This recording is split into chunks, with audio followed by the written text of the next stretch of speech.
ഞങ്ങളുടെ പിതാവേ, ഞങ്ങളുടെ നാമം പൂജിതമാണമേ, ഞങ്ങളുടെ രാജ്യം വന്നമേ, അങ്ങയുടെ തിരുമനസ്സറിലെ പോലെ ഭൂമിയിലുമാണമേ.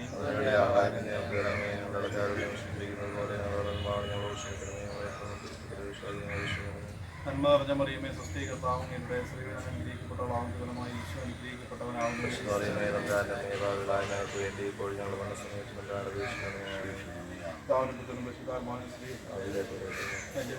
മക്കൾക്ക് മോഷ്ടിക്കുകയും ഉണ്ടായിരിക്കുന്നതിന്റെ വിരമതി വിശ്വാസികൾ മാത്രമേ ഉണ്ടാകുന്നു.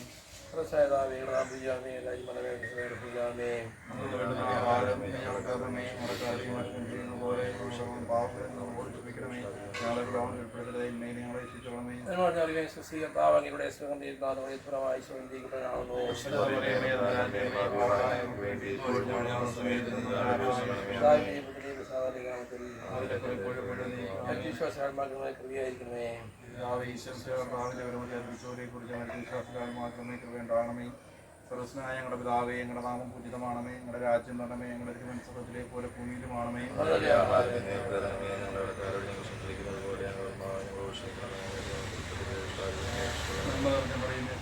പാവങ്ങളുടെ സ്ത്രീകളെല്ലാം അനുഗ്രഹിക്കപ്പെട്ടവളാവും, ദുരിതത്തിന്റെ ഫലമായി ഈശോ അനുഗ്രഹിക്കപ്പെട്ടവനാവും.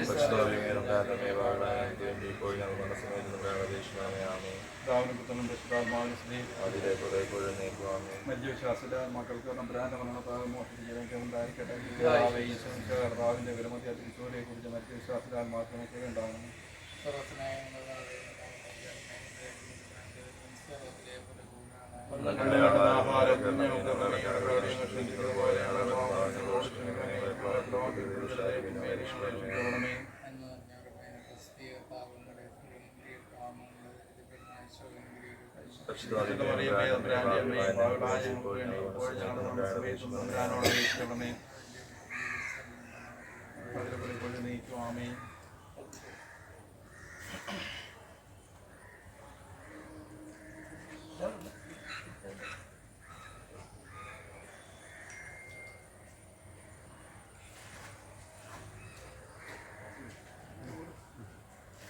ശരി ശരി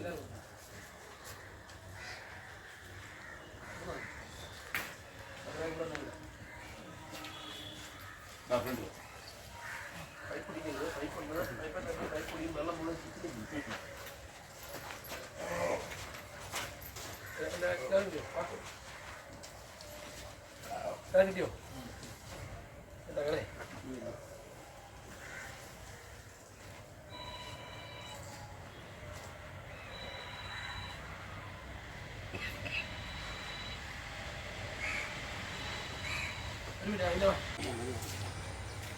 കേരള കോൺഗ്രസ് പാർട്ടിയുടെ എല്ലാമായിരുന്ന ബഹുമാനായ CF സാറിൻ്റെ ഓർമ്മകൾക്ക് മുമ്പിൽ പ്രണാമം അർപ്പിക്കുന്നു.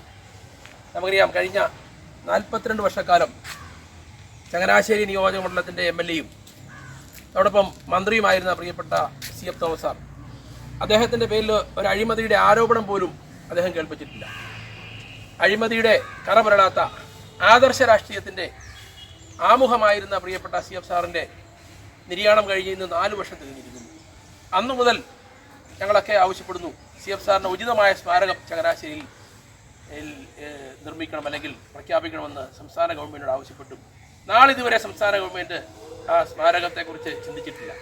മാത്രമല്ല, 42 വർഷക്കാലം UDF-നെ നയിച്ച UDF-ന്റെ പ്രിയപ്പെട്ട നേതാവായിരുന്ന CF സാറിന് വേണ്ടി ഒരു വാക്ക് ശബ്ദിക്കാൻ ഇവിടുത്തെ UDF-ഉം ശ്രമിക്കുന്നില്ല എന്ന് പറഞ്ഞ ഒരു സമരം പോലും കഴിഞ്ഞ അനുസ്മരണ സമ്മേളനത്തിൽ ഞാൻ അവിടെ പ്രസംഗിച്ചപ്പോൾ സൂചിപ്പിക്കുകയുണ്ടായി. ഞാനന്ന് UDF ജില്ലാ ചെയർമാൻ, ഞാൻ പറഞ്ഞു, CF സാറിന് സ്മരണ നിലനിർത്താൻ ഇവിടെ ഉചിതമായ അല്ലെങ്കിൽ സ്മാരകം നിർമ്മിക്കുന്നില്ലെങ്കിൽ ശക്തമായ സമരപരിപാടികൾക്ക് നേതൃത്വം കൊടുക്കണമെന്ന് പറഞ്ഞപ്പോൾ പല ആളുകളും ഒന്നും മിണ്ടിയില്ല. എന്നാൽ ഞാനിപ്പോൾ ഇവിടെ പറയാൻ ആഗ്രഹിക്കുന്നു, CF തോമസ് സാറിന് ഉചിതമായ സ്മാരകം നിർമ്മിക്കാൻ സംസ്ഥാന ഗവൺമെൻറ് തയ്യാറാണോ എന്ന് ആവശ്യപ്പെട്ടുകൊണ്ട് കേരള മുഖ്യമന്ത്രിക്ക് കേരള കോൺഗ്രസ് ഡെമോക്രാറ്റിക് പാർട്ടി നിവേദനം നൽകും. അതിനുശേഷം അത് പ്രഖ്യാപിക്കുന്നില്ലെങ്കിൽ ശക്തമായ സമര പരിപാടികൾക്ക് നേതൃത്വം കൊടുക്കുമെന്ന് ഇവിടെ പ്രഖ്യാപിക്കുകയാണ്. അതോടൊപ്പം തന്നെ എനിക്ക് സൂചിപ്പിക്കാനുള്ളത്, CF സാറ് മന്ത്രിയായിരുന്ന സമയത്ത് തുടക്കം കുറിച്ച KSRTC ബസ് സ്റ്റാൻഡ് പണം അനുവദിച്ചു. പുതിയ MLA വന്നപ്പോൾ അത് പൊളിച്ചു പണിതു. അവിടെ പൊളിച്ചിട്ട് ഒരു വെയിറ്റ് ഷെഡ് ഉണ്ടാക്കി വെച്ചിട്ടുണ്ട്. ഇതുവരെ അതിൻ്റെ നിർമ്മാണം പൂർത്തീകരിച്ചില്ല. അടിയന്തരമായി CF സാർ തുടക്കം കുറിച്ച ചങ്ങനാശ്ശേരി KSRTC ബസ് സ്റ്റാൻഡിന്റെ നിർമ്മാണം പുനരാരംഭിക്കണം, അത് പൂർത്തീകരിക്കണം. ആ KSRTC ബസ് സ്റ്റാൻഡിന് CF Thomas memorial KSRTC bus stand എന്നാക്കണമെന്നാണ് കേരള കോൺഗ്രസ് ഡെമോക്രാറ്റിക് പാർട്ടിയുടെ ആവശ്യം. ഇത് അംഗീകരിച്ചില്ലെങ്കിൽ അതിശക്തമായ സമര പരിപാടികൾക്ക് കേരള കോൺഗ്രസ് ഡെമോക്രാറ്റിക് പാർട്ടി വരും ദിവസങ്ങൾ നേതൃത്വം കൊടുക്കുമെന്ന് ഈ അവസരത്തിൽ അഭ്യർത്ഥിച്ചുകൊണ്ട് ഒരിക്കൽ കൂടി പ്രിയപ്പെട്ട CF തോമസ് സാറിൻ്റെ ഓർമ്മകൾക്ക് മുമ്പിൽ 1000 പ്രണാമം അർപ്പിച്ചുകൊണ്ട് ഞാൻ വാക്കുകൾ ചുരുക്കട്ടെ. നന്ദി.